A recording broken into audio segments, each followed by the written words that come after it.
नमस्कार, ये आकाशवाणी शिमला है। अब आप प्रभा शर्मा से प्रादेशिक समाचार सुनिए। आज के मुख्य समाचार। मुख्यमंत्री ने प्रधानमंत्री नरेंद्र मोदी को हिमाचल दिवस पर रथ यात्रा के उद्घाटन के लिए किया आमंत्रित। प्रदेश सरकार ने केंद्र से मंडी जिला में हवाई अड्डे के निर्माण और गग्गल हवाई अड्डे के विस्तार के लिए 1420 करोड़ रुपए की सहायता देने का किया आग्रह। प्रदेश विधानसभा में नगर निगम संशोधन विधेयक 2021 पारित, पार्टी चिन्ह पर लड़े जाएंगे चुनाव। और अंतर्राष्ट्रीय महिला दिवस पर कई कार्यक्रम आयोजित, राज्य पुलिस की 30 महिला कर्मी सम्मानित। अब समाचार विस्तार से।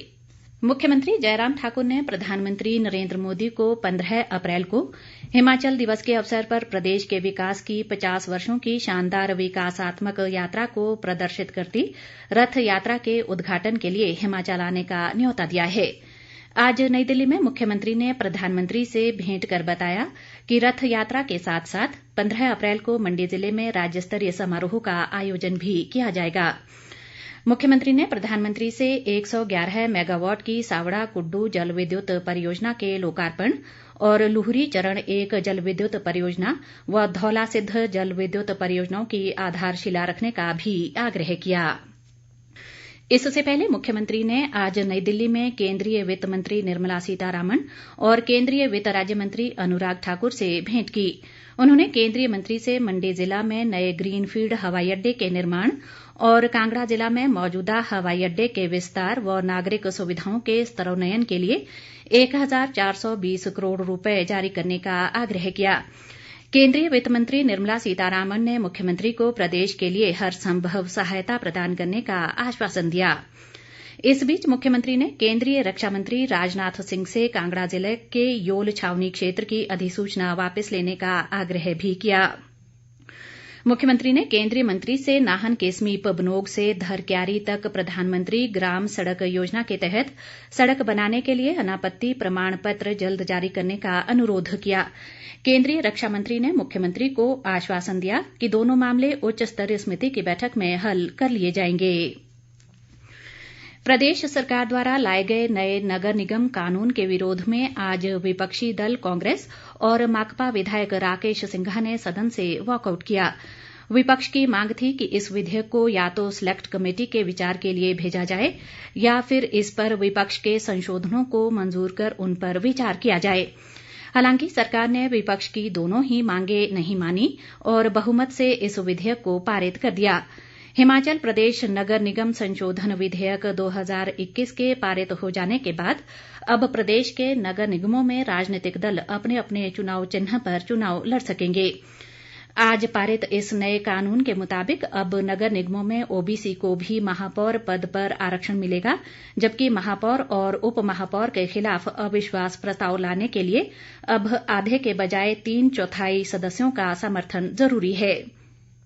नए नगर निगम संशोधन विधेयक 2021 के मुताबिक दल बदल कानून को भी कड़ा किया गया है।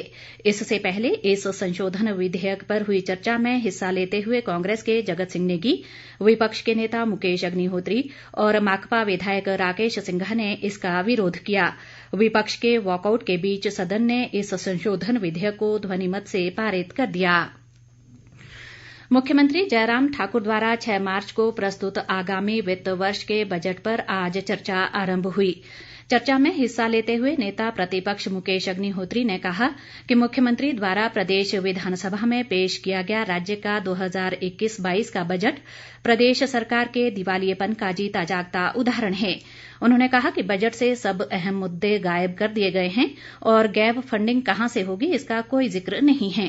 उन्होंने कहा कि बजट में न तो प्रदेश पर कर्जों का जिक्र है और न ही कर्मचारियों के लिए वेतन आयोग की सिफारिशें लागू करने के लिए पैसे का प्रावधान किया गया है। उन्होंने कहा कि प्रदेश पर 61,567 करोड़ रुपए का कर्ज हो चुका है और इस साल के अंत तक ये बढ़कर 70,000 करोड़ रुपए तक पहुंच जाएगा। भाजपा के विनोद कुमार ने मिशन दृष्टि के लिए मुख्यमंत्री जयराम ठाकुर का आभार जताया और कहा कि इससे प्रदेश के लाखों बच्चों को फायदा होगा। भाजपा के बलवीर वर्मा ने प्रदेश सरकार द्वारा चलाई जा रही विभिन्न कल्याणकारी योजनाओं का जिक्र किया और कहा कि इससे समाज का हर वर्ग लाभान्वित हो रहा है। चर्चा में कांग्रेस के सुंदर ठाकुर और भाजपा के परमजीत पम्मी ने भी हिस्सा लिया। प्रदेश में जल जीवन मिशन के तहत आधी अधूरी पाइपें लगाने या बांटने पर इसकी जांच कर कार्रवाई की जाएगी। आज विधानसभा में प्रश्नकाल के दौरान भाजपा के रमेश धवाला के मूल और कांग्रेस के रामलाल ठाकुर के अनुपूरक सवाल के जवाब में जल शक्ति मंत्री महेंद्र सिंह ठाकुर ने ये बात कही। उन्होंने कहा कि इस योजना के तहत विभाग द्वारा हर घर तक पाइपलाइन बिछाकर नल लगाए जाएंगे। महेंद्र सिंह ठाकुर ने कहा कि जल जीवन मिशन के तहत 2019-20 में हिमाचल देश में प्रथम स्थान पर रहा है। केंद्र सरकार ने प्रदेश को प्रोत्साहन राशि दी है और 2020-21 में इस मिशन के तहत मिलने वाली राशि की हिमाचल सरकार को 4 किस्तें एक साथ मिली हैं। सीर-खड्ड तटीकरण को लेकर विधायक कर्नल इंद्र सिंह द्वारा पूछे गए सवाल पर जल शक्ति मंत्री ने कहा कि इस परियोजना में मंडी, हमीरपुर और बिलासपुर जिले का हिस्सा आता है और वर्ष 2011-12 में इस परियोजना का शिलान्यास किया था, लेकिन कार्य नहीं हुआ। उन्होंने कहा कि डीपीआर बनने के बाद अब इसके टेंडर किए गए हैं और केंद्र से क्लीयरेंस मिलने के बाद आगे कार्य अवार्ड होगा। कृषि मंत्री वीरेंद्र कंवर ने भाजपा की कमलेश कुमारी के सवाल के जवाब में बताया कि सुभाष पालेकर प्राकृतिक खेती को अब तक 1,07,564 किसान अपना चुके हैं और 5,461 हेक्टेयर भूमि में ये खेती की जा रही है। इस खेती में अगले वित्त वर्ष में 50,000 और किसानों को जोड़ेंगे। उन्होंने कहा कि प्राकृतिक खेती से लागत में 43% की कमी आई है। विधायक रमेश धवाला के सवाल पर वीरेंद्र कंवर ने कहा कि प्रदेश में पशुओं की टैगिंग का कार्य पूरा होने पर कानून में संशोधन किया जाएगा।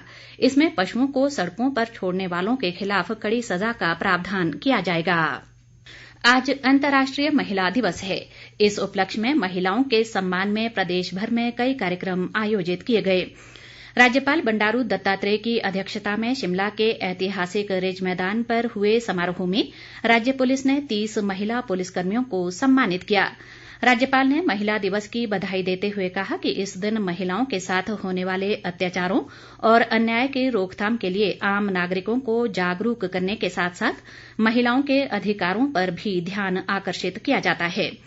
राज्यपाल ने पुलिस, विशेष रूप से महिला पुलिस द्वारा कोरोना महामारी के दौरान अग्रिम पंक्ति के कोरोना योद्धाओं के रूप में प्रदान की गई महत्वपूर्ण सेवाओं की सराहना भी की।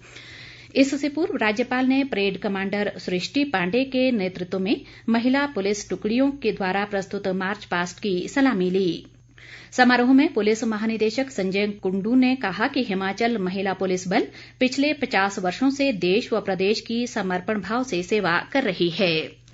मुख्यमंत्री जयराम ठाकुर ने अंतर्राष्ट्रीय महिला दिवस पर महिलाओं को शुभकामनाएं देते हुए कहा है कि आज महिलाएं हर क्षेत्र में भाग लेकर नए कीर्तिमान स्थापित कर रही हैं।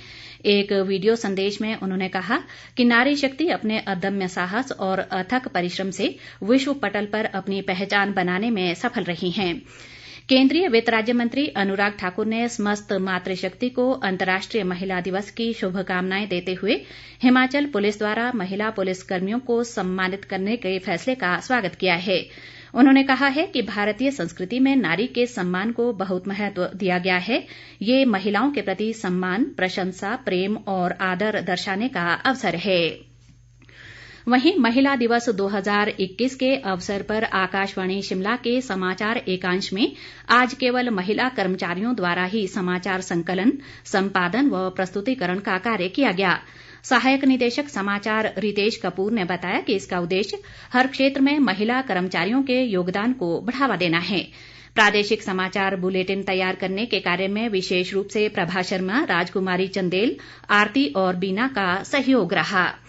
अंत में मुख्य समाचार एक बार फिर। मुख्यमंत्री ने प्रधानमंत्री नरेंद्र मोदी को हिमाचल दिवस पर रथ यात्रा के उद्घाटन के लिए किया आमंत्रित। प्रदेश सरकार ने केंद्र से मंडी जिला में हवाई अड्डे के निर्माण और गग्गल हवाई अड्डे के विस्तार के लिए 1,420 करोड़ रुपए की सहायता देने का किया आग्रह।